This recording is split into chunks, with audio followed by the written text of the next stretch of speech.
তোমার কি আপার chest grow হচ্ছে না?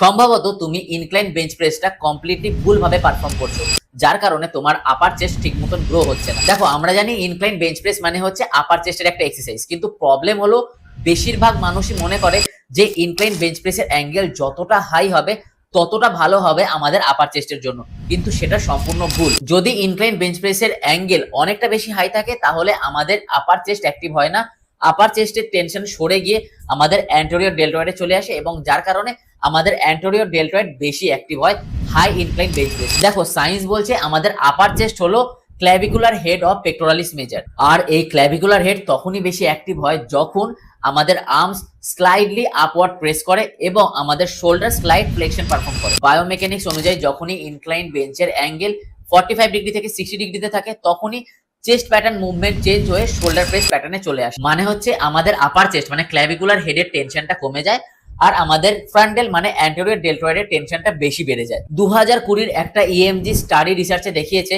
যে ইনক্লাইন বেঞ্চের অ্যাঙ্গেল যদি 30 ডিগ্রি অ্যাঙ্গেলে থাকে তাহলে সেই অ্যাঙ্গেলটা আমাদের আপার চেস্ট মানে ক্ল্যাভিকুলার হেডের জন্য সবচেয়ে হাইয়েস্ট অ্যাক্টিভেশন অ্যাঙ্গেল। এবারে কথা বলবো যে বারবেল ইনক্লাইন বেঞ্চ প্রেস করবে নাকি ডাম্বেল ইনক্লাইন বেঞ্চ প্রেস করবে, আর এই দুটো এক্সারসাইজ ডিপেন্ড করছে আর একটা ইম্পর্টেন্ট ফ্যাক্টরের উপর, সেটা হচ্ছে রেজিস্ট্যান্স কার্ভ। দেখো, বারবেল বেঞ্চ প্রেসে টেনশন হাইয়েস্ট হয় মিড রেঞ্জে, আর বারবেল বেঞ্চ প্রেসে স্ট্রেচিং পজিশনে কোনো রকম টেনশন থাকে না, কিন্তু আপার চেস্ট গ্রোথ করবার জন্য স্ট্রেচ পজিশনে টেনশন থাকাটা খুবই ইম্পর্টেন্ট, যেটা পাই আমরা one and only dumbbell incline bench press থেকে। ডাম্বেল বেঞ্চ প্রেসে স্ট্রেচ পজিশনে অনেকটা বেশি টেনশন থাকে এবং ফুল রেঞ্জ অফ মোশনে কনস্ট্যান্ট টেনশন পাওয়া যায় ডাম্বেল ইনক্লাইন বেঞ্চ প্রেস, যেটা আমাদের আপার চেস্টের জন্য খুবই বেনিফিশিয়াল। সো যখনই তুমি ডাম্বেল ইনক্লাইন বেঞ্চ প্রেস করবে এই চারটে রুলসকে সবসময় মাথায় রাখবে। নাম্বার 1 হচ্ছে বেঞ্চের অ্যাঙ্গেল অলওয়েজ 30 ডিগ্রি অ্যাঙ্গেলে রাখবে। নাম্বার 2 হচ্ছে চেস্ট আপ রাখবে, শোল্ডার ব্লেডকে রিট্র্যাক্ট করে ডিপ্রেসড করে রাখবে। নাম্বার 3 হচ্ছে এলবোকে 40 ডিগ্রি অ্যাঙ্গেলে বডির কাছে টাক করে রাখবে। নাম্বার 4 হচ্ছে কন্ট্রোল ইসেন্ট্রিক, মানে